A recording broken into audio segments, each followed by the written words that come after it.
Yo, what's up guys? Welcome back to the channel. Today we're going to be reacting to rugby positions. I wouldn't say I'm going to be reacting, I'm more so going to be learning. So this video I might stop it more than usual, and honestly I might take some notes because I want this to be a stepping stone for all the future rugby videos that I watch. So that's just a heads up in advance. And I just want to say thank you to the rugby community. You guys are honestly the best in the world. Do you know that I've gained 1,000 subscribers in a week? Do you know how insane that is? You guys are awesome. Like, actually awesome. I love you all from the bottom of my heart. Alright, let me stop yapping. Let's watch this video and let me learn the actual positions. Let me put on my reaction goggles because I can't see without them. But alright, let's get into the video. Rugby positions in 10 minutes. Ready? Go. In rugby, the player numbers actually tell you what position each player is in. There are 15. I learned that from the comments, so thank you. There are 15 players on a rugby pitch at any point. Okay, so I'm guessing this is like more defensive players, and then this is more of the offensive players. And I know they can play offense and defense at the same time, but I'm guessing these are players more built and heavier and can tackle, rather than these players are probably faster, especially these ones on the wing. I'm guessing.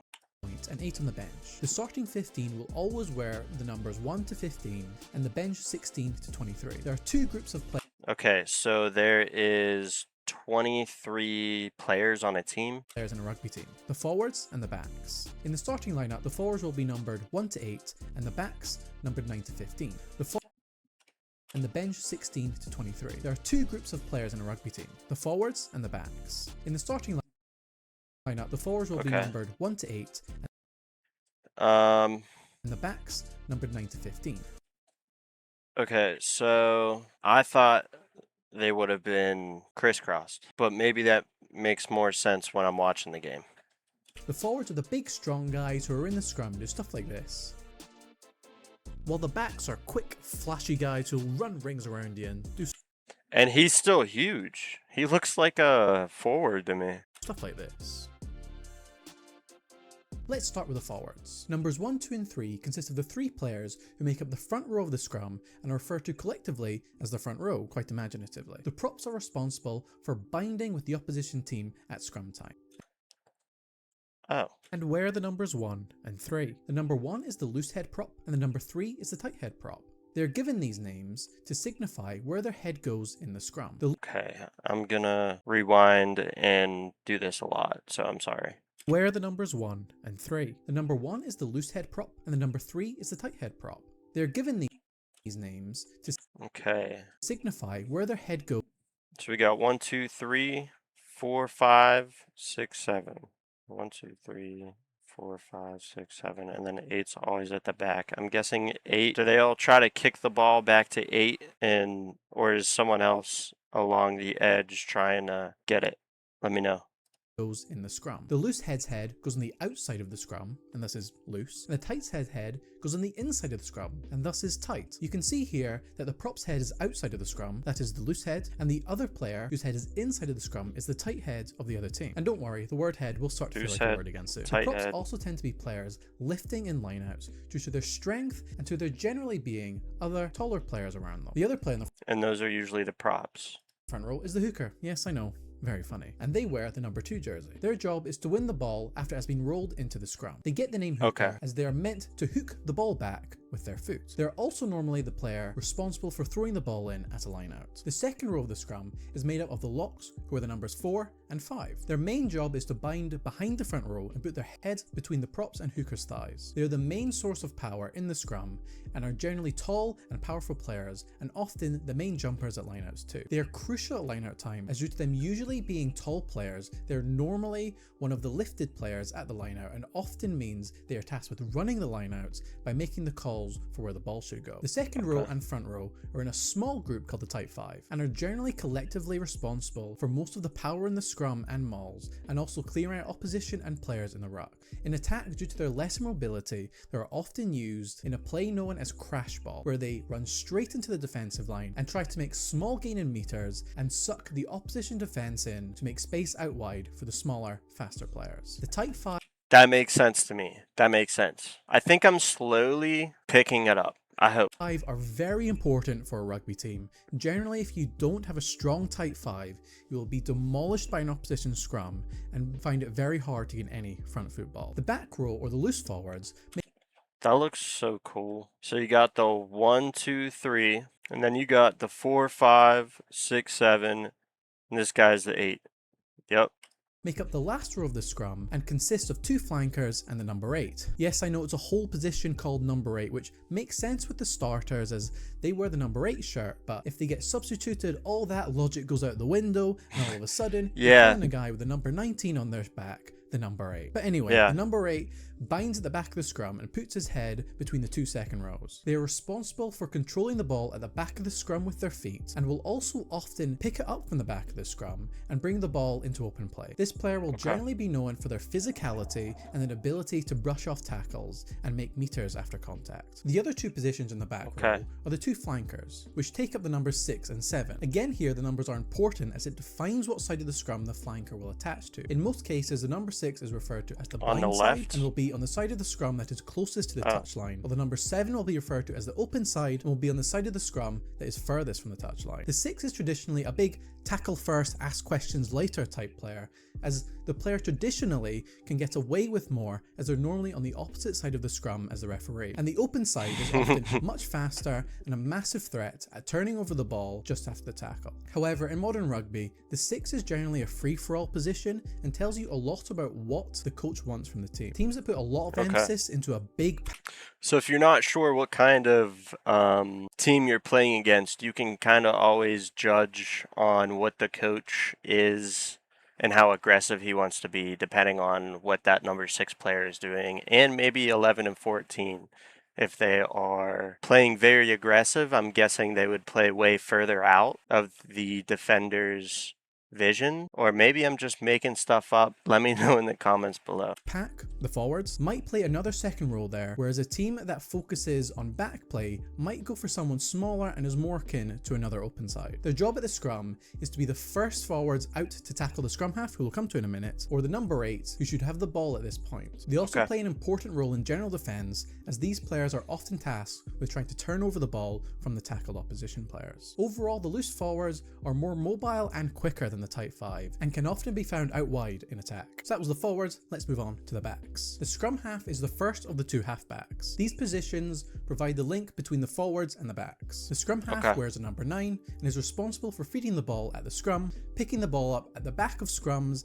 That's who I was wondering who else would come out and help in the back of the scrum. So it's the number 8 usually comes out with the ball and tries to run with it and break tackles, or 9, and we'll see what 9 does right now, but that's what I'm kind of getting. And rucks, and receiving the ball from the forwards, link between the forwards and the backs. The scrum half wears a number 9 and is responsible for feeding the ball at the scrum, picking the ball up at the back of scrums and rucks, and receiving the ball from the forwards at lineouts. They are very important to the tactics of most teams, as a scrum half can generally dictate the pace of the game. They also have a unique kicking role known as a box kick, which is where they kick the ball from the back of the ruck. This is commonly used... I have seen this before, and I've wondered what that play or position was called. Used to exit when teams, as a scrum half can generally dictate the pace of the game. They also have a unique kicking role known as a box kick, which is where they kick the ball from the back of the ruck. This is commonly used to exit when under pressure, as it allows to keep most of your team onside, making it easier to perform an effective chase. Due to the need to pass the ball backwards, scrum halves are often in front of play after they pass the ball out of the base of the scrum or ruck. This can often lead to them being unmarked, and if a break happens, many scrum halves find themselves in a great position to support the breaking player and end up scoring a try. They also have a defensive job at scrums and lineouts, as they are normally tasked with putting off the opposition scrum half at scrums and can be responsible for cutting off a passing or running channel. Wait, hold on. I'm going to rewind that real quick. They also have a defensive job at scrums and lineouts, as they are normally tasked with putting off the opposition scrum half at scrums and can be responsible for cutting off a passing or running channel. You may also see them floating around this area of the pitch. In defence, they are often given the task to cover the space behind the defensive line to stop opposition chips. The fly half, who wears the number 10 shirt, is the second of the 2 halfbacks and is probably the most important player on the pitch. Many teams are defined by their number 10. Teams often take the personality of their fly half. Finn Russell, for... Yeah, I had a lot of comments telling me that the number 10 is also kind of equivalent to the quarterback in a way. For example, is known for being a maverick player and playing a bit fast and loose and off-the-cuff rugby. And teams he has played for over the years, like Racing 92 and Scotland, have become known for their fast, attractive style of play with him at the helm. Whereas someone like Andre Pollard is a much more tactical and percentage-driven 10 who will play less risky rugby, with his teams like Leicester and South Africa being known for heavy forward dominance and a world-class kicking game. That makes sense. I just reacted to the springboks in my last video, so I really do understand the way they play is just big, bad, and bullies. Also, I saw there was a bunch of South Africans in my last video's comments. What's up, guys? Hope you guys are doing awesome. I don't know why I'm talking so much. I'm already pausing it. Whatever. Will normally be the player who receives the ball from the scrum half and are generally in control of the team's attack. Due to this, they are normally the main decision maker on the pitch and will decide whether the next attacking play will go out wide through the backs or be tighter and go through the forwards. So I would say number 10s are usually a captain if they have to have that much respect and control over the team. In that crash ball play I mentioned earlier, making the right call at the right time is crucial for a fly half success. So you need to have great vision and good passing and kicking skills to be able to take advantage of weaknesses within the opposition. That ball went into touch. I'm learning. Defense. Fly halves are also often the designated kicker of the team, whether that be from hand, drop kicks, or off the tee for penalties and conversions. You will likely see the fly half partaking in this role. They are perhaps the closest thing to a quarterback that exists in rugby. The next two roles are the two centres, who are the number 12 and 13. The number 12 is the inside centre and the number 13 is the outside centre. The inside centre is often the player closest to the fly half and will often receive the ball from them. They are often bigger and stronger than the 10 or 13 and are used to run into contact if a forward is not available, like off the back of a scrum or maul. But it can also be common to find a player more like a fly half to act as another creator on the pitch. It can often be found on the opposite side of a scrum or ruck as another option for the scrum half to pass to. They will also sometimes play that receiver role from the scrum half after a ruck or scrum to allow the fly half to play further out wide with more space. In this role, they tend to have good kicking and handling game, and many inside centres can also play as a fly half if needed. The best 12s in the world have strong attributes that boot them in both camps. The outside centre will stand outside the inside centre, thus the name, and will often receive the ball from the 12. They're normally quicker and more athletic than their centre counterpart. I was about to say, like, they have to be quicker, right? Like, if the other team knows your number and knows who you are, they know you're going to try to get the ball right after this scrum. You got to be fast. Considering that there's probably somebody covering you at all times, or at least facing off apart from you, is it like a man-to-man kind of defensive system, or is it more of a zone coverage, I guess you could say? And are used to take advantage of space in the middle of the pitch. Outside centres can often play on the wing and vice versa if needed, as they share very similar physical attributes. The centres work best as a partnership, and watching rugby, you may hear the phrase centre pairing talked about a lot. Two centres who don't work well together can be disastrous for a team, as the centre channel can be a target for attacking play. If your centres aren't working together, they will be ripped to shreds in defence and be ineffective in attack. This game is very heavily based on team chemistry, and not just for one try. Like the entire, what is it, I think 80 minutes or 90 minutes of the game. I think it's 80 minutes. Like, that's insane. I've grown to have so much respect for rugby. They are often the first backs to make tackles. In fact, defensive attributes are so important that some teams may opt to go against type at 13 for a more defensively solid player. Like when Chris Harris, who was said by many to be one of the best defensive centres in the world, was favoured over the more flamboyant Hugh Jones for Scotland for a few years. The wingers, who are the numbers 11 on the left wing and number 14 on the right wing, are two positions in what is called, I know that because of Cheslin Colby, the back three. Their main role is to finish moves and score tries. Wingers are normally the fastest players in the team, but range a lot in size. Smaller wingers like Cheslin Colby and Darcy Graham are praised for their quick feet with an ability to run around players and make their way through crowded areas. And run through them. Are you kidding me? Have you seen Cheslin? We also gotta react to other people too. Just let me know. Areas, while also packing a lot of power in a small package. While other wingers like Duhan van der Merwe are praised for their sheer size and power, which helps them run over players to... I want to react to him. What's his name? score tries. Generally, the skill set required for either wing is the same, but often players will play on the same side as their strong hand or foot to make it easier for them to pass inside or step opponents. The fullback is a somewhat unique role in rugby, who wears the number 15 shirt and are the last of the back three. Their main job is to marshal the backfield, which basically means they're the furthest back player on the pitch in defense, and have the job of covering any deep attacking kicks from the opposition, and are often the last line of defense for any line break. I was just about to say that. So they're the last line of defense. Usually probably have to be pretty quick, but pretty agile and great decision making. They have to know where to be on the field at all times. You can't be too far pushed up because then you have leverage on the other side that's pushing up, and you're not going to be able to catch up to them if you take a bad angle. It's kind of like that for the free safety in American football. You have one last line of defense. But they are also often an important role in attack, and can often act as a second playmaker along with the number 10. It is Really? So if a defensive role goes up and scores a try, does somebody take his spot? Or I guess not, because the play is formed around whoever has the ball, I'm guessing. I don't know. Let me know in the comments down below. Do you know what I'm talking about? I don't know if I'm making sense right now, to be honest.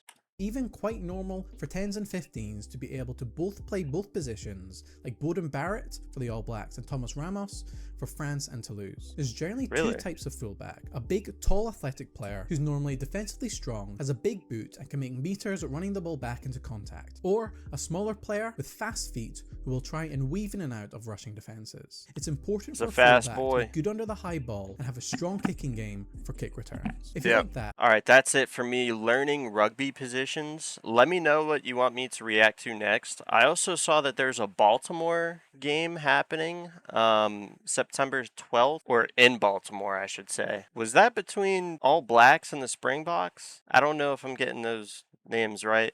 But if you want me to go to that, and trust me, I want to go to that. I am so down to go to that. You guys gotta help me. You gotta like the videos, spread this out to as many people just like yourself, and we will get rugby popular in America. I promise. I'm also getting a lot of comments to react to Chasing the Sun, part 1 and 2. Let me know if you want me to react to that, and should I make it 1 video or 2 videos? I don't know what I should do for that, but let me know. Alright, I'm taking these things off. I'll see you guys in the next video. I love you guys so much. Peace. Okay, wake up, look out the window, roll one, smoke out the place, so we can take a trip out to Roma, maybe just San Diego. You can bring the luggage, the cases of cocaine, a kilo. We can take a trip.